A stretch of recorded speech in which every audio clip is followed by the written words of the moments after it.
Bapak,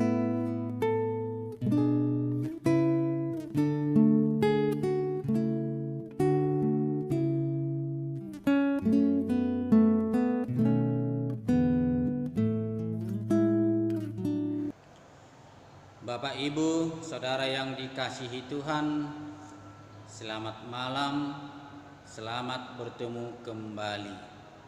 Mari kita persiapkan hati dan pikiran kita untuk memuji dan memuliakan nama Tuhan lewat renungan malam Jumat tanggal 3 Juli 2020.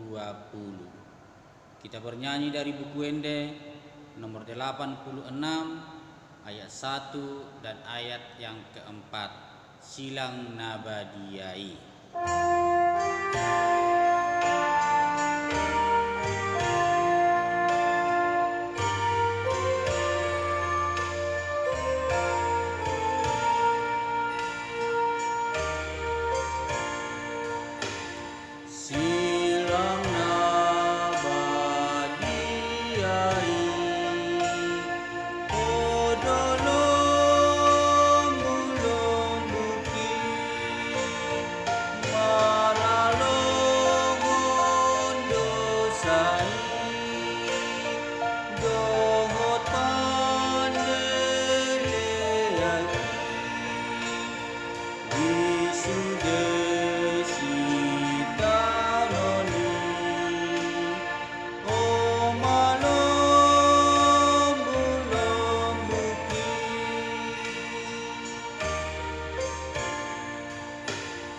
Dosa patunduk kona, o mama ngoni kona, ramun situ tu doa, mudar mima mulia, napogos dan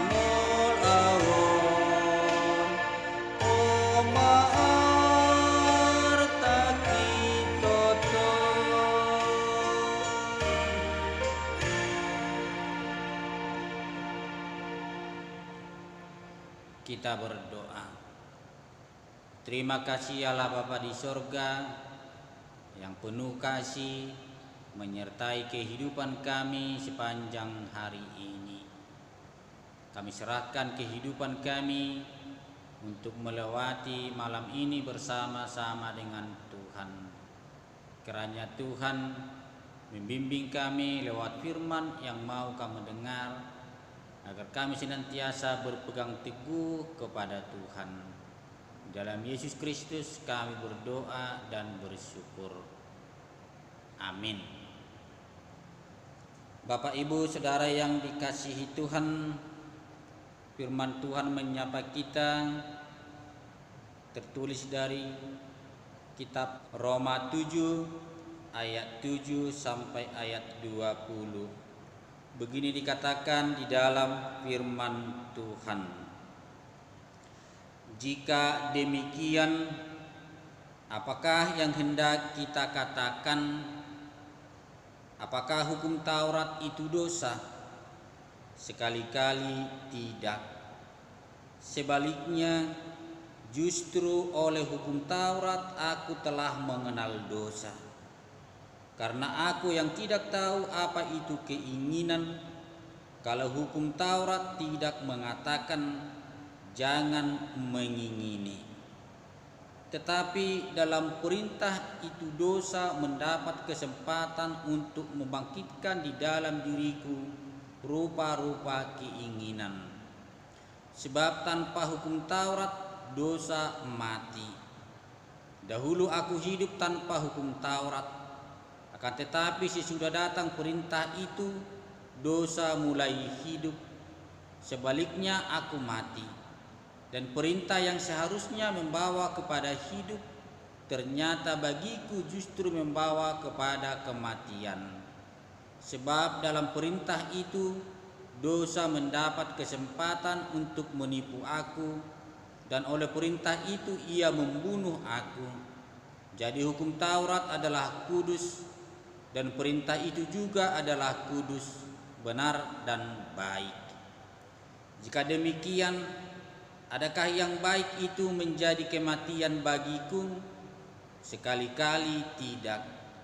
Tetapi supaya nyata bahwa ia adalah dosa, maka dosa mempergunakan yang baik untuk mendatangkan kematian bagiku, supaya oleh perintah itu dosa lebih nyata lagi keadaannya sebagai dosa.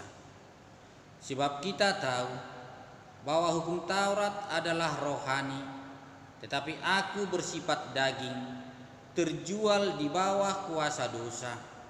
Sebab apa yang aku perbuat, aku tidak tahu, karena bukan apa yang aku kehendaki yang aku perbuat, tetapi apa yang aku benci, itulah yang aku perbuat.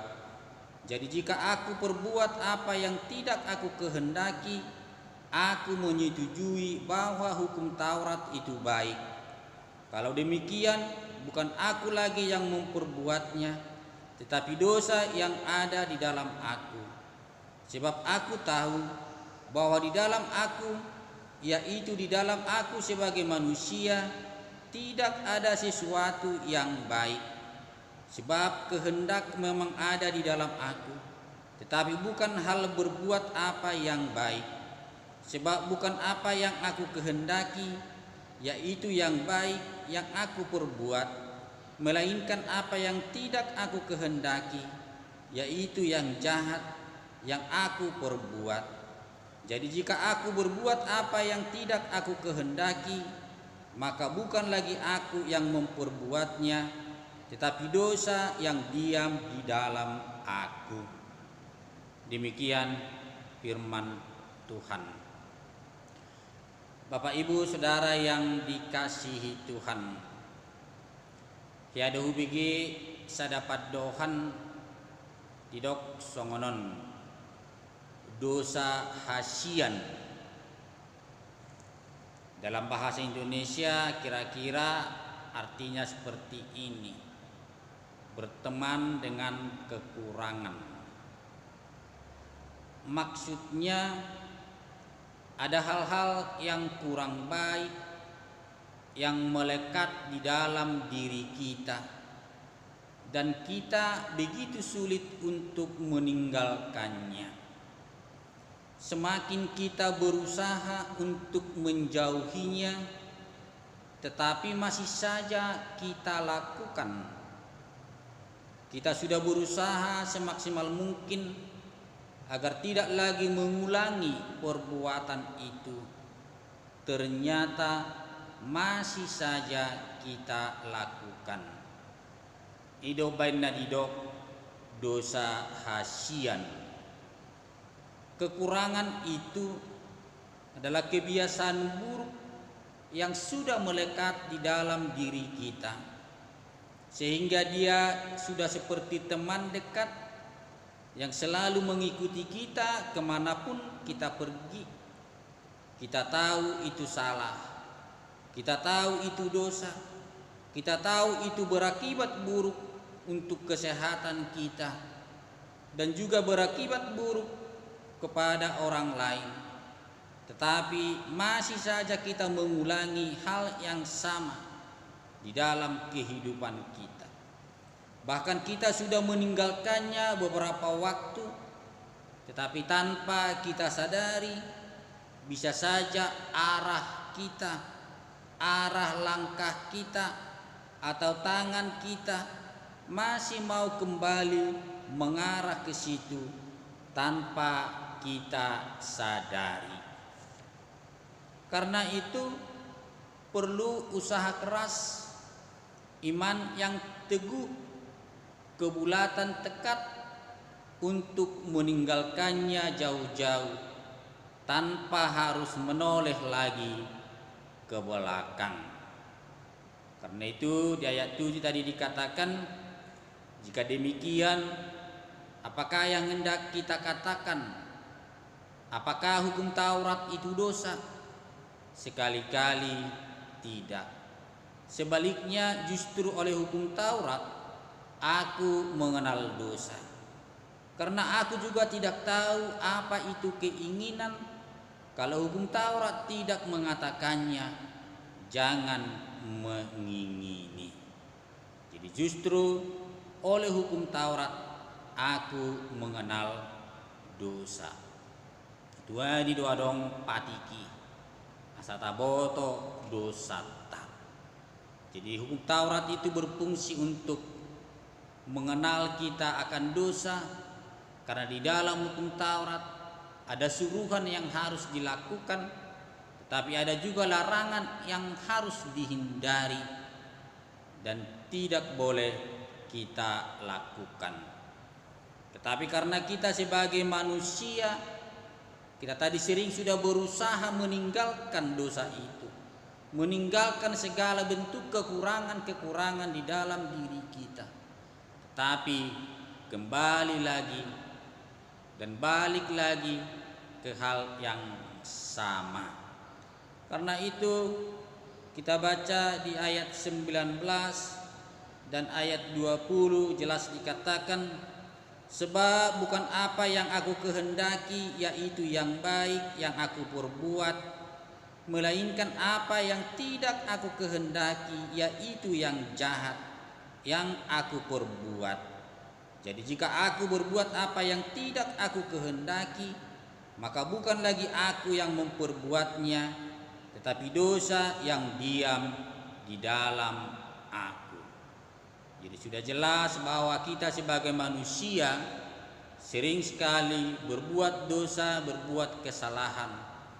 Sebagai orang beriman kita berusaha menjauhi dosa itu, meninggalkan segala bentuk kekurangan, tetapi masih sering kita jatuh ke dalam dosa.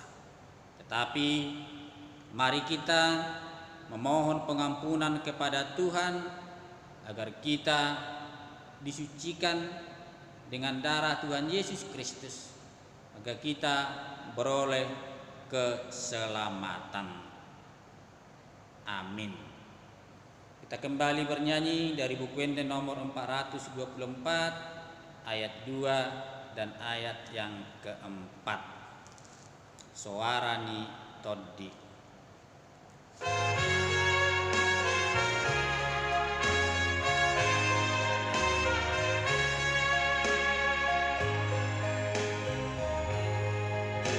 Marunduk niroha topoti sude, pambanu natorbang jekel musude, pasangatu Yesus sandok dirimi, saitong pasunggul gon pakokop nai.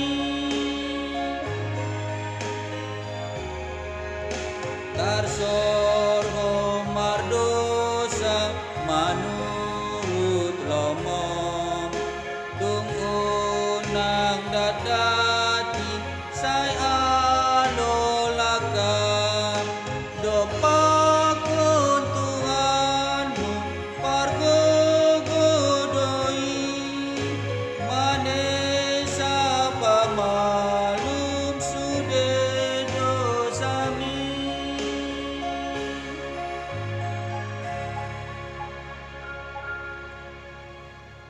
Kita berdoa. Terima kasih Allah Bapa di sorga buat sapaan firman Tuhan yang telah kami dengar, agar kami senantiasa memohon pengampunan kepada Tuhan, karena di dalam Tuhan ada pengampunan dosa. Kami serahkan kehidupan kami melewati malam ini. Demikian juga dengan sanak saudara kami, anak-anak kami, orang tua kami dimanapun mereka berada. Sebagaimana Tuhan melindungi kami, Tuhan lindungi mereka, jauhi dari segala mara bahaya, agar malam ini menjadi malam yang penuh berkat bagi kami, agar kami dipulihkan kembali untuk besok pagi, agar kami boleh melakukan aktivitas kami sesuai dengan kehendak Tuhan. Di dalam Yesus Kristus kami berdoa kepadamu. Amin. Anugerah Tuhan kita Yesus Kristus, kasih setia dari Allah Bapa, persekutuan Roh Kudus kiranya menyertai kita sekalian. Amin. Selamat malam, selamat beristirahat. Tuhan Yesus memberkati. Amin.